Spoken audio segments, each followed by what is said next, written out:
Hello everyone, welcome to NEET UG in 10, brought to you by An Academy, which is India's largest online learning platform, जहाँ पे आपको मिलते हैं daily live classes from the best educators in the country.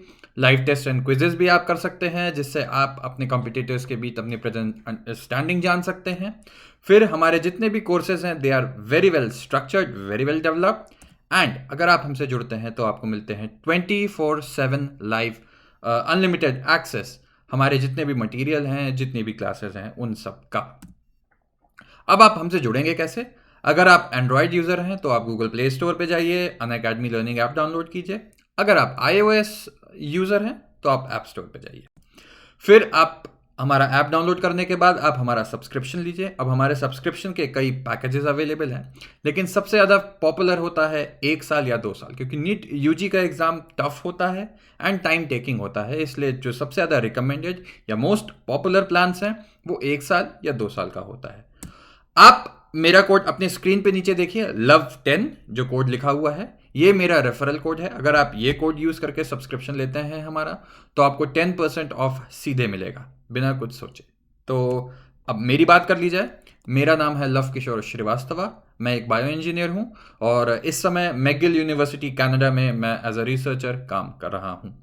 तो last lecture में मैंने आपको बताया था बेसिक डाइजेस्टिव सिस्टम का एक ओवरव्यू, कि क्या क्या डाइजेस्टिव सिस्टम में ग्लैंड्स इन्वॉल्व हैं, ऑर्गन्स इन्वॉल्व हैं, एंड कैसे होता है पूरा. अब हम थोड़ा और स्पेसिफिक जाते हैं. टीथ, जो दांत होते हैं. तो अब दांत बहुत इंपॉर्टेंट चीज़ होती है कि आप जो भी खाना खाते हैं उसको क्रशिंग एंड ग्राइंडिंग का जो काम होता है वो टीथ का होता है, जिससे वो छोटे छोटे पार्ट्स में आ जाए. अब आप इमेजिन कर सकते हैं कि अगर दांत नहीं होगा तो एज सच आप पूरा खाना खा ही नहीं सकते. तो दांत की बहुत इंपॉर्टेंस होती है. एंड अब मैं दांत को क्लासिफाई करूं तो 2 तरीके से यहाँ मैं क्लासिफाई कर सकता हूँ. क्लासिफिकेशन से पहले कुछ टर्म्स हैं जो मैं चाहूँगा, ये पूरी फिगर मैंने ऐड की थी आपको एक टर्म समझाने के लिए, तो होपफुली आप उसको समझ पाएं. तो अब दांत के देखेंगे आप, कई पार्ट्स होते हैं. रूट, एक दांत की रूट होती है, एक क्राउन होता है, एक नेक होता है. वो सब हम डिस्कस करेंगे आगे की स्लाइड में. एक स्पेसिफिक चीज़ जो मैं आपको यहाँ समझाना चाहता हूँ वो है कस्प. अब आप दांत इमेजिन करिए, आप अपनी टंग ले जाइए और दांत पीछे कोई भी मोलर, प्री मोलर, कोई भी दांत में आप जाइए तो आपको जो एंड है उसका वो रफ दिखता है. तो ये जो रफनेस है इसको बोलते हैं कस्प, याद रखिएगा. और अच्छा, अब आपके जो आगे वाले दांत हैं, इंसिजर्स, उनके पीछे आप जाएं तो वहां पे भी आपको थोड़ा सा एक अजीब सी सरफेस मिलती है, उसको बोलते हैं रिजेस. तो कस्प और रिजेस का डिफरेंस आप याद रखिएगा. अब क्लासिफिकेशन की बात करते हैं. जनरल क्लासिफिकेशन देखा जाए तो इसमें कई तरीके के एग्जाम्पल्स आते हैं. एक होता है क्वाड्रेंट, मैंने आपको कस्प की बात की थी. अब आप ह्यूमन टूथ का इमेजिन करें तो आपको एंड में देखेंगे आप 4 कस्प मिलते हैं, वो ह्यूमंस में मिलता है. और ये कस्प जो है वो बहुत ज़्यादा ऐसे पॉइंटेड नहीं होते, दे आर राउंड. अगर आप ध्यान देंगे तो वो भी ह्यूमंस में होता है. अब बात करेंगे कि शार्प एजेस किस में मिलती हैं. डेफिनेटली वो जानवर जो शेयरिंग, खाने में जो शेयरिंग का यूज़ करते हैं ज़्यादा, जैसे कि कैट्स हो गया, डॉग्स हो गए. अब बात आती है एक और, सेलेनोडोंट. सेलेनोडोंट क्या होता है? जो रिजेस की मैंने आपसे बात की थी, रिजेस अगर क्रेसेंट शेप, क्रेसेंट क्या होता है? जब मून को आप देखते हैं कि मून आधा दिखता है, वो होता है क्रेसेंट. अब बात आती है आखिरी, लोफोडोंट. लोफोडोंट क्या होता है? रिजेस की मैंने जो बात की थी, अगर वो परपेंडिकुलर है जॉ के तो उस केस को लोफोडोंट बोलते हैं. एलिफेंट्स. बहुत ज़्यादा कंसेप्चुअल नहीं है चीज़ें इसमें, आपको एक बार समझना है, याद करना है, और एग्जाम में क्वेश्चन आएगा तो सीधे सही ऑप्शन टिक करना है. अब बात आती है classification on the basis of attachment with the jaw. जो जॉ है आपका, जबड़ा जिसको हिंदी में कहते हैं, उससे दांत अटैच कैसे है, इसके भी कई तरीके होते हैं. आप हमारा अटैचमेंट देखेंगे दांत का, मैमल्स, ह्यूमंस, तो इसमें एक सॉकेट होता है. इस सॉकेट के अंदर जॉ हुआ, जॉ में सॉकेट हुआ, और इसी सॉकेट में हमारा दांत जाके फिट हो जाता है या एम्बेड हो जाता है, आप जो भी कहना चाहें. ऐसे सिस्टम को बोलते हैं थीकोडोंट. अब एक और सिस्टम आता है जिसको बोलते हैं एक्रोडोंट. एक्रोडोंट में क्या होगा कि कोई सॉकेट नहीं होता है, लेकिन जो दांत होता है वो सीधे जॉ के साथ जाके फिट हो जाता है। ये एग्जाम्पल मिलता है फिश और एम्फीबियंस में। और लास्ट एक और एग्जाम्पल होता है जिसका नाम होता है प्लूरोडोंट।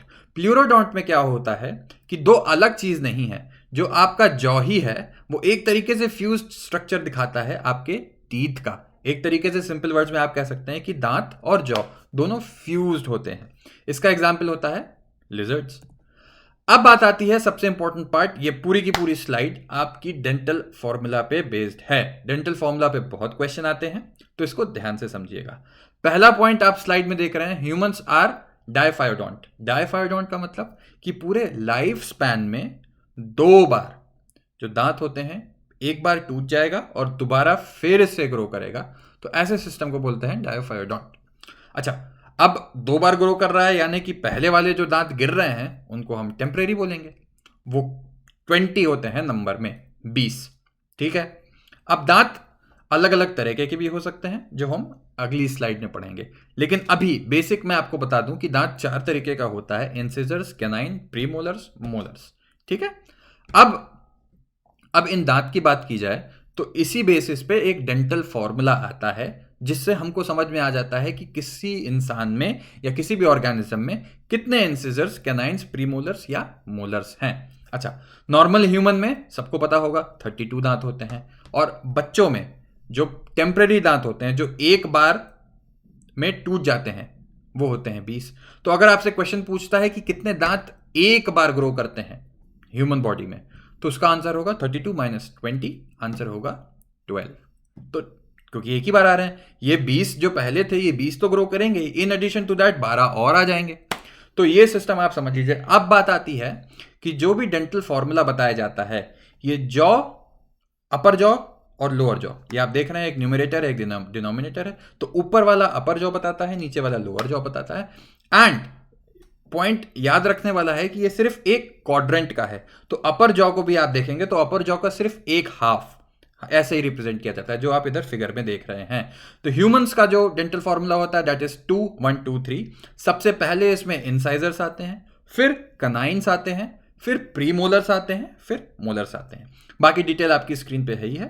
तो अब आप देखेंगे डेंटल फॉर्मूला ह्यूमंस का 2 1 2 3। 2 1 2 3 का मतलब आप इमेज में भी देख सकते हैं, 2 इंसाइजर्स हैं, एक कैनाइन हुआ, 2 प्रीमोलर्स हुआ और 3 मोलर्स हुआ। 2 1 2 3।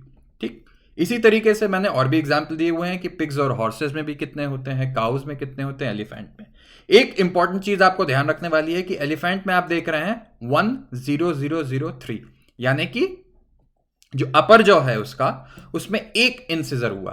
एंड जो हाथी की टस्क आप देखते हैं, टस्क जो होती है हाथी की, वो यही इंसाइजर होती है, यही मॉडिफाइड। तो ये तो एक जॉ का हुआ, जॉ का एक सेक्शन का हुआ, एक हाफ का हुआ, तो इसको 2 से मल्टीप्लाई करेंगे तो अपर जॉ की बात आ जाएगी। तो हाथी के नीचे वाले जो लोअर जॉ होता है उसमें इंसाइजर्स नहीं होते, और अपर जॉ में जो 2 इंसाइजर हुए पूरे जॉ में वो आपका टस्क बनाते हैं। और सबसे इंपॉर्टेंट चीज इसमें क्या देखने वाली है कि इससे आप टोटल नंबर ऑफ टीथ भी कैलकुलेट कर सकते हैं। तो ये एग्जाम्पल है, ये आप इसको ध्यान से देख लीजिएगा। एक और एग्जाम्पल होता है वॉलरस का, जो यहां मेंशन नहीं है। वॉलरस में, मेरी बात ध्यान से सुनिए, वॉलरस में जो कैनाइन्स होते हैं वो टस्क बनाते हैं, इस चीज को अब आप लिख लीजिए। होप मैंने एक बेसिक आपको एक आइडिया मैंने दिया हो कि दांत के बारे में, दांत कितने टाइप्स के हो सकते हैं, दांत का फॉर्मूला क्या होता है, कैसे पढ़ना है। तो थैंक यू सो मच। आप सब्सक्राइब करें हमारे चैनल को, कमेंट करें कि हम और अच्छा कैसे कर सकते हैं, and don't forget to use my code LOVE10 Unacademy से जुड़ने के लिए, क्योंकि वहाँ हम वेट कर रहे हैं आपका बहुत सारे सरप्राइजेस के साथ। Thank you so much.